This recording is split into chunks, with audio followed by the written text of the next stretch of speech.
तीन का तर्कश में हमारे साथ बीजेपी से प्रियंका तमुली इस वक्त जुड़ रही हैं, सीनियर जर्नलिस्ट हर्षवर्धन त्रिपाठी जी हमारे साथ चर्चा में आ गए हैं, कांग्रेस पार्टी से अमन वदूद साहब आ गए हैं और तहसीन पुनावाला पॉलिटिकल एनालिस्ट हमारे साथ हैं। मैं आप सभी का स्वागत करती हूं और सीधे यहां पर शुरुआत में प्रियंका तमुली आपके साथ कर रही हूं। गंभीर आरोप लग रहे हैं, कांग्रेस पार्टी ने सीधे सीधे मुख्यमंत्री को घेरा है भ्रष्टाचार के आरोप पर और उसके जवाब में हम ये देखते हैं कि मुख्यमंत्री पाकिस्तान का एंगल निकाल कर ले आए हैं।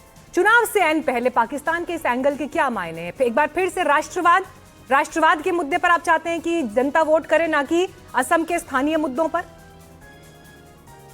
देखिए, हमारे सीएम साहब ने तो टॉपिक निकाल के नहीं लाया था। अब देखिए, उनके कांग्रेस वालों के जो नेशनल मीडिया कन्वीनर है पवन खेरा जी, उन्होंने कल एक वाहियात प्रेस कॉन्फ्रेंस किया है जिनमें एक्चुअली प्रमाण ये हो रहा है कि कांग्रेस वालों झूठ तो बोलते हैं लेकिन झूठ भी उनको अच्छे से बोलना नहीं आता है।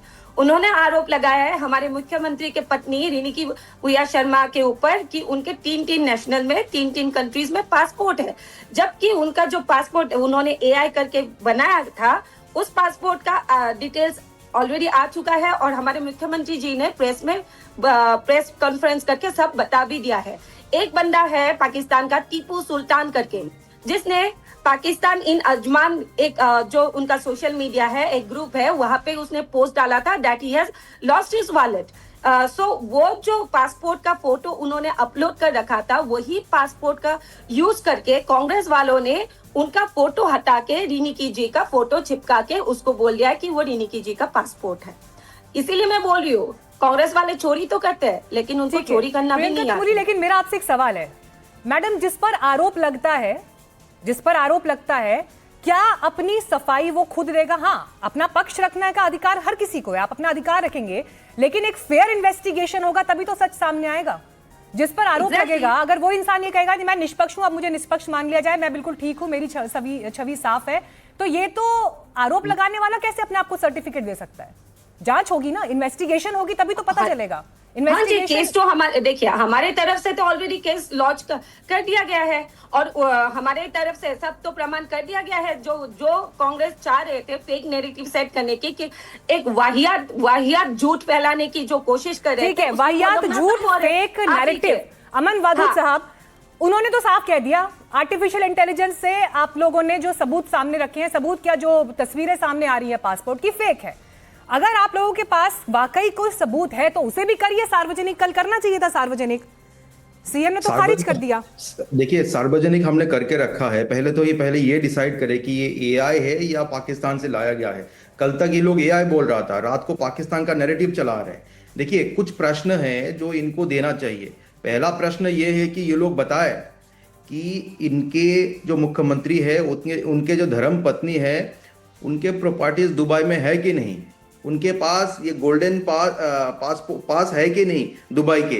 दूसरा प्रश्न ये है कि अमेरिका में योमिंग स्टेट में इनका कोई कंपनी है कि नहीं, इनका कोई निवेश है कि नहीं, ये बताइए।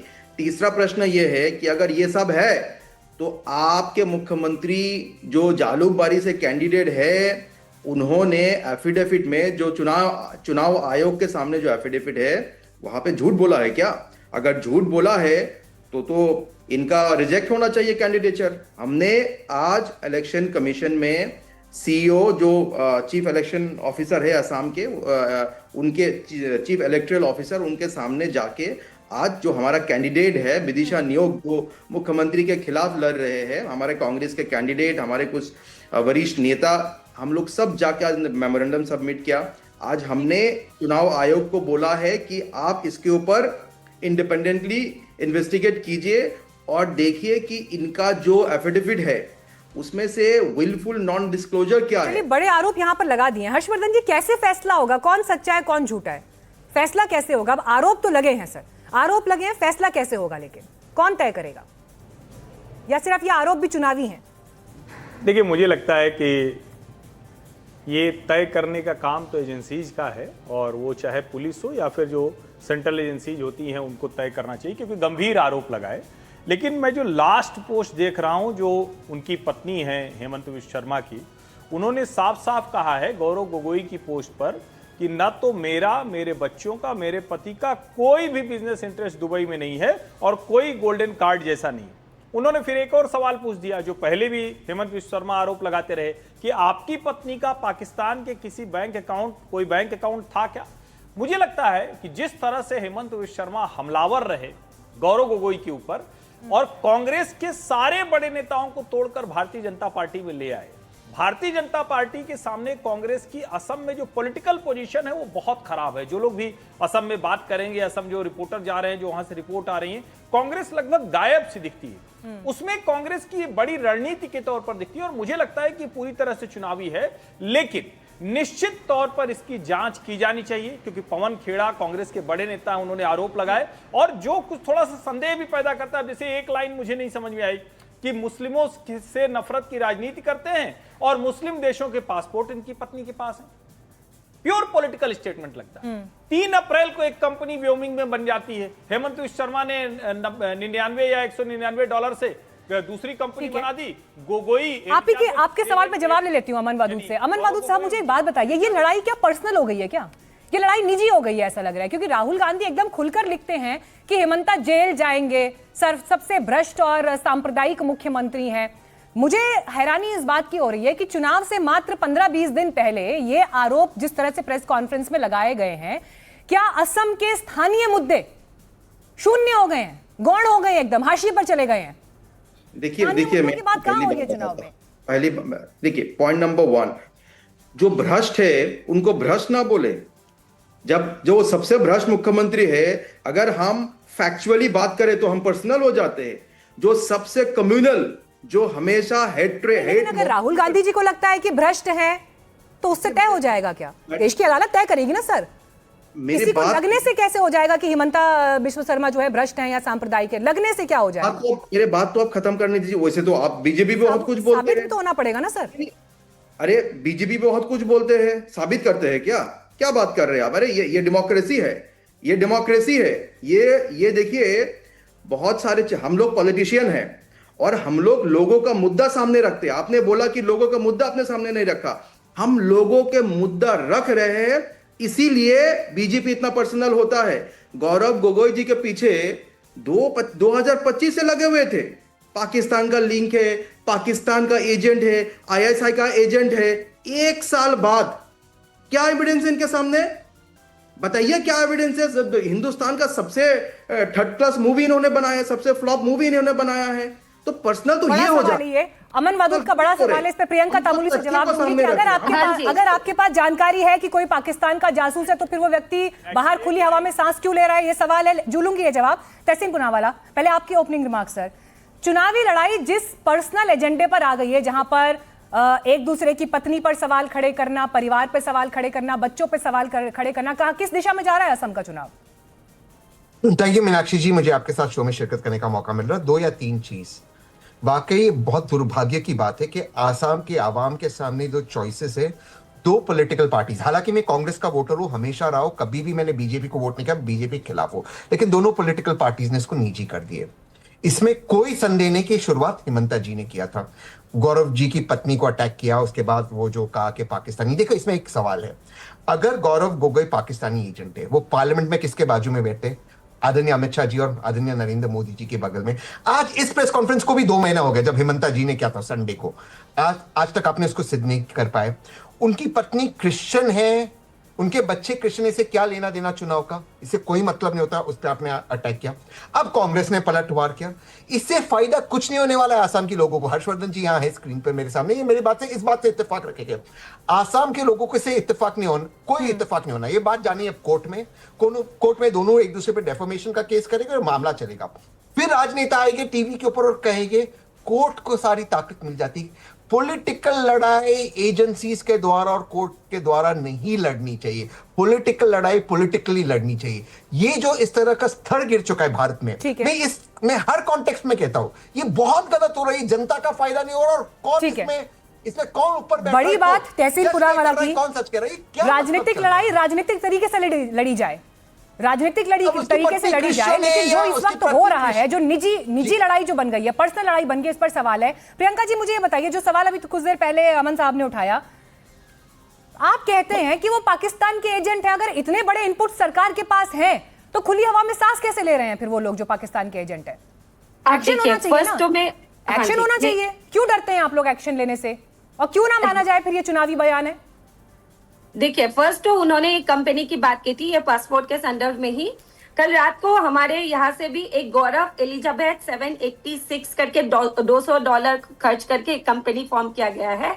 जब कंपनी रिनिकी भुइया जी के नाम पे गठन करके ये लोग बोल रहे थे कि उनका बाहर वो कंपनी है, लेकिन वही सेम कंपनी अभी गौरव एलिजाबेथ 786 नाम यूज करके वो कंपनी बनाया गया है। वो आप मेरे नाम पे भी कंपनी बना सकते हैं, आपके नाम पे भी कंपनी बना सकते हैं, यहाँ बैठे हुए अमन वदूत जी के नाम पे भी कंपनी बना सकते हैं। देखिए, अभी कांग्रेस वालों जो पाकिस्तान लिंक है, आप ये बात कैसे नकार सकते हो कि गौरव गोगोई की पत्नी ने, उनकी वाइफ ने ये रिपोर्ट भेजा था, लो रिस्क लो विजिबिलिटी। वो रिपोर्ट को आप कैसे इग्नोर कर सकते हो? ये जो मुद्दा था ना पाकिस्तान लिंक, ये कोई चुनावी मुद्दा नहीं है। मैं हमेशा टॉक शोज में बोलती हूँ, this is not a political agenda. ये हमारे देश से रिलेटेड एजेंडा है, देश से रिलेटेड बात है। मैडम, डबल इंजन की सरकार है आपकी, सेंटर में और स्टेट में डबल इंजन की सरकार है। आप एक प्रवक्ता होने के नाते पैनल में बैठकर जब इतनी बातें बता रही हैं, तो एक्शन लेने से कौन रोक रहा है? ये मेरा सवाल है। वही कौन तो रोक रहा है एक्शन लेने से? हमारा जो काम था, स्टेट के लेवल से जितना काम हो सकता था वो कर दिया और सेंट्रल तक प्रेरण किया गया है। लेकिन हर काम में, हर प्रोसेस में टाइम लगता है। लेकिन हम जो गौरव गोगोई कौन सा टाइम लगता है मैडम? में अकाउंट है, एफआईआर दर्ज होके केस चलाने में और किसी के ऊपर इन्वेस्टिगेशन चलाने में कितना टाइम लगता है? क्या आप देश की एजेंसीज को इतना कमजोर मान रही हैं? बिल्कुल भी आप एजेंसीज को कमजोर मान रही हैं? किस बात का टाइम लगता है? अगर इतने गंभीर आरोप है मैडम, तो फिर तो इस पर तो फौरन जांच बैठनी चाहिए। एग्जैक्टली इसमें एक घंटे का समय भी वेस्ट नहीं होना चाहिए। क्यों नहीं हो रहा है? एग्जैक्टली इसमें जांच हो रहा है। अभी ये जो पासपोर्ट का मुद्दा निकाला है, ये तो देख सरे हम सबको पता लग गया कि ये एकदम ही फालतू एक मुद्दा कांग्रेस ने झूठ बोला है। क्योंकि अभी आसाम में जो सिचुएशन है, आसाम में कांग्रेस का नामो निशान नहीं है, ऐसा भी हम बोलेंगे तो गलत नहीं होगा। ठीक है। हाँ, कांग्रेस का नाम उन कंस्टिट्यूएंसीज में है जहाँ पे माइनॉरिटी पॉपुलेशन ज्यादा है। अभी बड़ी संख्या में आपके नेता कांग्रेस छोड़कर बीजेपी में शामिल हुए। आप लोगों की पार्टी पर हिमंता बिस्वा शर्मा ने इंटरनली एक्सटर्नली एक सर्जिकल स्ट्राइक कर दी है, चाहे वहां से नेताओं का यहां पर आना हो। और आपकी जो रणनीतिक जमीन असम में कमजोर हुई है, उसका इंपैक्ट इन निजी आरोपों में दिखाई दे रहा है। सर, कैसे आप इस बात से इनकार करेंगे? देखिए, अगर हम कमजोर होते तो ये हमारे नेता के पीछे नहीं लगते ये लोग। प्रियंका जी को कभी, प्रियंका जी पार्टी में है, पूछिए इनसे, जो पुराने बीजेपी वाले हैं उनका क्या हाल है। अभी इनके जो इनको जो हेड ऑफिस है, उसमें ज्यादातर तो हमारे पार्टी के लोग जाके बैठे हुए। इनके पास, इनके जो पुराने नेता, इनको तो भाव भी नहीं मिलता। Now coming to the point, ये बता रहे हैं कि जो गौरव गोगोई जी के खिलाफ जो इन्होंने एलिगेशन लाया था वो पॉलिटिकल नहीं था। मैं आपको 2-4 फैक्ट में आपको बताता हूँ। ये सब चीज शुरू हुआ 2025 12 फरवरी, जब मुख्यमंत्री जी सिंगापुर में थे, तब से वो ट्वीट करना शुरू किया।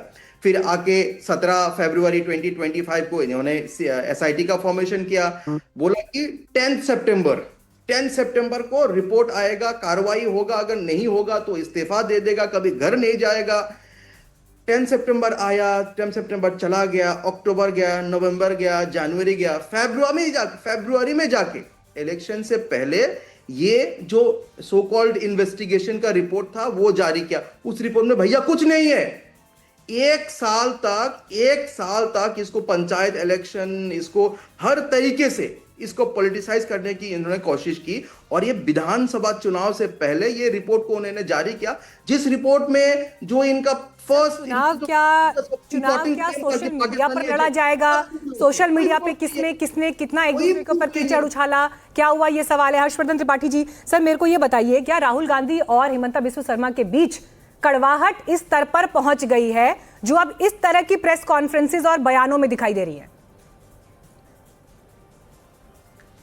नहीं, मुझे लगता है मीनाक्षी, कड़वाहट शब्द छोटा होगा। उन दोनों के बीच में जाति दुश्मनी हो गई है।